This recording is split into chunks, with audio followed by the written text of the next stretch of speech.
Well, maybe they weren't your friends. Here's the other thing. Maybe the devil don't want them to hear what you have to say. And so he has got you to keep your mouth shut and be silent.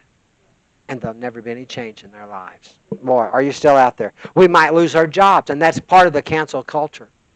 We might lose opportunities. We might even lose some family. And that's called the cancel culture. And what is that, Pastor? It's a phrase that was initially, we started hearing it in the early 2010s, even into the 2020s. And it's used to refer to a culture in which an individual has apparently, supposedly, spoken or acted in a way that's unacceptable. And it's something they said was just not vogue. It was not, well, they shouldn't have said that. We can't say that today. So they become ostracized. They become boycotted. John, the guy that makes My Pillow, Mike Lindell, Chick-fil-A. Those are just a few. They become shunned, or they get fired, or they're assaulted. So you say, well, what's some examples of that? One of them is called Urban Outfitters, and they were deemed to be culturally inappropriate. Another one was GoDaddy because of inappropriate behavior. Another one was Aunt Jemima because of stereotypes. Cancel culture. Another was Kanye West. Have you ever heard of him? Kanye West? Kanye West, yeah. He was married to Kardashian. Well, he wore a White Lives Matter t-shirt. Oh my gosh. During this whole Black Lives Matter thing.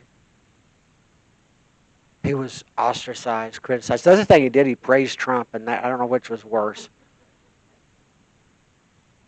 Another one was gay as CEO, and this was the largest Hispanic food distributor in the world.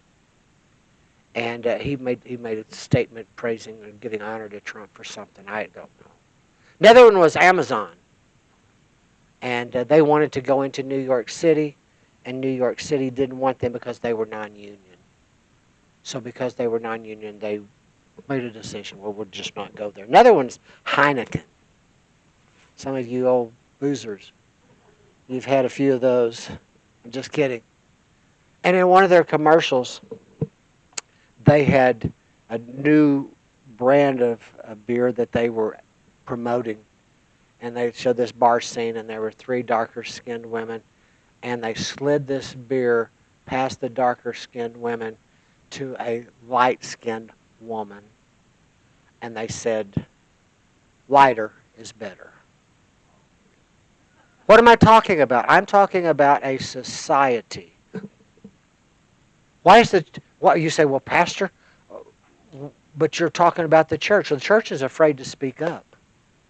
The church is afraid to take stands on issues because they might lose people. It's time we take a stand. And it's time we raise our voice.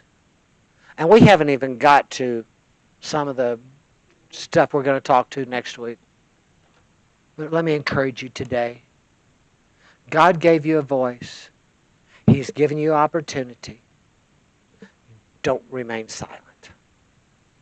Don't be afraid to stand up for what you believe, regardless. Well, you don't know what I'm going to face. If we don't, what will we face? Heavenly Father, thank you for this.